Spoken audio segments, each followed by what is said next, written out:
pasó. Gustó bastante esta película cuando se puso aquí, en Málaga. Como siempre gusta hablar con Luis García Gil. ¿Qué tal, Manolo? Me encuentro muy dichoso siempre a tu lado porque sé que me traes cosas buenas. Tú eres el biógrafo de Serrat, de Aute. Curiosamente todos han tenido una relación con el cine, también de Pepa Flores, que, cómo no, mayor incluso, ¿no? Superlativa. Superlativa en el caso de Pepa Flores. Y ahora también has analizado la filmografía de Rafael. Y es curioso porque él ha recibido el premio Ciudad del Paraíso, el premio La Biznaga Ciudad del Paraíso en el Festival de Málaga, en donde se ha destacado su vertiente cinematográfica. Sí, es curioso porque cuando hablamos de la relación de los cantantes muy populares, como el caso de Rafael o de Serrat con el cine, siempre hay una sensación como de frustración, ¿no?, por parte de estos artistas. Pero en el caso de Rafael creo que es muy reivindicable, ¿no?, la relación que ha tenido con el cine, porque todas las películas que rodó, sobre todo las que hizo, la trilogía que hace con Mario Camus, creo que son muy interesantes y no solo son un documento del cantante fundamental para comprender su momento máximo de estrellato, ¿no?, en la música popular española e internacional, sino también son películas, creo que con guiones muy apreciables y en el que hay un trabajo en equipo importante para dar la dimensión que merece una figura y merecía en aquella época como la de Rafael. Y esa trilogía a la que te refieres con Camus se inicia con Cuando tú no estás, sí, en 1966. Claro. Y con María José Alfonso, que estuvo aquí en el programa, siempre sí. es apetecible un encuentro con ella. No, y date cuenta, Manolo, que esa trilogía además es fundamental para entender el mito Rafael, año 1966. Luego, en el 67 y en el 68, rueda dos películas más con Mario Camus, y estamos hablando de ese momento de plenitud de Rafael, cuando ya ha cantado en Benidorm, cuando ya ha triunfado en el Teatro de la Zarzuela en el año 65 y cuando ya incluso ha cantado en Eurovisión. Es decir, estamos viendo el ascenso del mito, el ascenso del ídolo popular, que ya era de la canción melódica, y cómo eso se traspasa a la gran pantalla. Y luego, años después, vamos, unos meses solamente habían transcurrido, el mito de Rafael no para de crecer, se expande ya también por Hispanoamérica, llega a muchos países europeos a través de sus participaciones en Eurovisión, y llega su segundo largometraje con Mario Camus, que además es estupendo también porque se llama Al ponerse el sol. Sí, claro, todos muy vinculados a su propia discografía, claro, porque todas son canciones de Rafael, potenciales singles de Rafael de la época, y películas que van adentrando a Rafael en un territorio internacional, porque cuando llega Digan lo que digan, estamos hablando del impacto de Rafael nada más y nada menos que en la URSS. Que alguien mimado por el régimen franquista, en cierta manera, sí, pero una figura muy por encima de eso, llegue a la URSS y triunfe con una película que además está en cartel durante muchísimo tiempo, pues la verdad. En Al ponerse el sol, él no siempre hace de él, asume otros personajes, ¿verdad? Sí, siempre hay como... son alter egos. En realidad, todas las películas de Rafael son intercambiables, incluso las que va a hacer con Vicente Escriba, ¿no? Son películas realmente todas en el que Rafael hace de sí mismo, en cierta manera, y sobre todo es un cantante al que le aflige la soledad de la fama, ¿no? Siempre en todas las películas vamos a ver, evidentemente, una historia de amor, pero también vamos a ver a un artista que va a ser un triunfador, pero al que la soledad del escenario va a ser una parte fundamental de esos argumentos, y eso se va a analizar mucho de una manera, incluso diría, que con un pozo trágico y existencialista. Son películas, en el fondo, con un gran calado dramático, en las que Rafael además da la medida como actor, aunque es cierto que lo doblaban, también hay que decirlo. Después de Al ponerse el sol, Digan lo que digan, en 1968, y ahí está Mi gran noche. Ahí está ya la canción de Adamo, que Rafael hace absolutamente suya, porque Rafael tiene la capacidad tremenda de hacer canciones ajenas y hacerlas potenciales singles, ¿no? En el caso de Mi gran noche es uno de sus grandes clásicos, que luego mucho tiempo más tarde, muchas décadas más tarde, daría también juego para la película de Ales de la Iglesia. ¿Qué destacarías de esta película? Porque Mi gran noche ya está ahí, pero es la despedida de su trabajo con Mario Camus, ¿no? Son los números, claro, Mario Camus en principio se toma estas películas como trabajos alimenticios, pero luego con el tiempo Mario Camus reconoce que son películas en las que el oficio suyo de cineasta va a ser puesto a prueba, ¿no? Y luego date cuenta también, Manolo, que son películas en las que el equipo técnico que rodea a Rafael es de primer nivel. Está, por ejemplo, Hans Burman, no vamos a descubrir ahora, ¿no?, a Hans Burman en lo que significó también en la propia historia del cine español.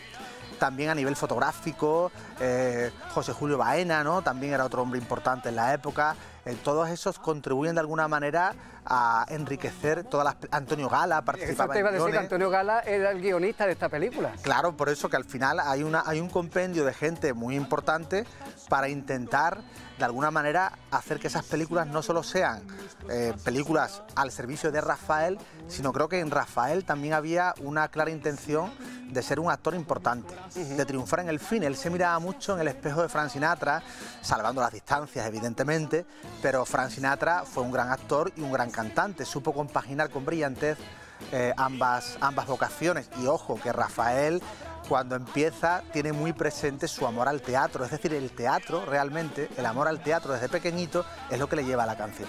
El Golfo, ahí empieza su relación con Vicente Escriba, vamos, como se quiera decir. El Golfo, bueno, El Golfo es una película también muy simpática, ya evidentemente creo que ya esa trilogía con Vicente Escribá ya es un poquito más floja, ¿no?, que la de Mario Camus, y son películas rodadas en cierta manera con apresuramiento, donde también se nota y se percibe... fuera de España, además. Y fuera de España, claro, en este caso, claro, estamos hablando de rodajes muy complicados en México, problemas incluso oculares que va a sufrir Rafael por la exposición al sol, y luego la agenda tan vertiginosa que llevaba. Estamos hablando de un artista que debía compaginar sus giras nacionales e internacionales porque los conciertos crecen y el ritmo frenético de Rafael es tremendo, con las películas que rodaba, ¿no? Eso debía ser muy estresante. De hecho, Rafael termina sufriendo auténticas crisis de ansiedad importantes que paralizan en parte su propia carrera, ¿no? Porque es inevitable, esa manera de compaginar cine y canción no debía ser nada fácil. Antes hemos citado a Antonio Gala, que no es que fuera una cosa menor, quiero decir, ni aislada. Gala hizo guiones bastantes, y hizo también canciones, hizo una letra de canción para Carmen Sevilla, yo recuerdo perfectamente. Era Virgen, ¿no? Me parece que estaba ahí. Que era una película también. Y bueno, con Escribá hizo una cosa en donde vemos a Rafael vestido de sacerdote o de monje, no sé muy bien, que se llama El Ángel. El Ángel es otra película, bueno, todo el mundo recuerda esa película también por los personajes de Rafael tenían esa parte beatífica, pero también esa parte de redención personal, ¿no? Había un poquillo esa cosa que también Manuel Alejandro, por supuesto, le va a servir en muchas de las canciones. Son autorretratos también del propio artista, ¿no? Y ese punto también canalla, en cierta manera, para alguien que también representaba una España mucho más tolerada, juvenil, pero también, como decía Pemán, ¿no?, a Rafael le gustan por igual a las madres y a las hijas, ¿no? Esa imagen, pues a veces se daba un puntillo más canalla, pero tampoco sin pasarse de la rosca. Por ejemplo, muy diferente a Serrat, que intentaba ser un poco una imagen más progre, más moderna, dentro de lo juvenil, porque no olvidemos que Rafael, el mérito de Rafael importante a nivel de la música pop es que hace pasar a España de Manolo Escobar, con lo que de admirable tiene Manolo Escobar también, por supuesto, también muy vinculado con el mundo del cine, al propio Rafael, que es una figura melódica de primer orden y mucho más juvenil, mucho más renovada y sin tanto andalucismo canoro como aquel que en cierta manera tanto teorizó Manuel Vázquez Montalbán. Andalucismo canoro. Sin un adiós, esa es otra de las películas con las que se cierra el ciclo con Escribá. Sí, bueno, ahí aparecen también, date cuenta que lleva a trabajar con Serena Vergano, que era una actriz vinculada a la Escuela de Barcelona, por tanto, de hecho, en cierta manera... Con Bofill particularmente. A Serena Vergano, cuando rodó con Serrat, se metían con ella porque venía de rodar con Rafael. Ahí está un poquito la rivalidad de Rafael y de Serrat, ¿no? También en el cine, ¿no? Y Leslie Down, que es otra actriz que luego va a trabajar con Harrison Ford en La calle del adiós, dirigida por Peter Hyams, si no me equivoco, que es otra actriz bellísima, que también hace que Rafael se encuentre con actrices del ámbito internacional, como en este caso como compañeras y como amores filmados en la gran pantalla. Esta primera etapa de oro de cinematográfica de Rafael concluye ni más ni menos que con Volver a nacer, y al lado de Javier Aguirre, ni más ni menos, que ya había trabajado, por ejemplo, con Los Bravos. Estamos en el año 1973 y ya es una película que marca claramente el crepúsculo del Rafael actor, ¿no? Porque ya a partir de ese momento, pues evidentemente Rafael rompe su relación con el cine, se centra únicamente en la canción, ese desengaño también con la gran pantalla.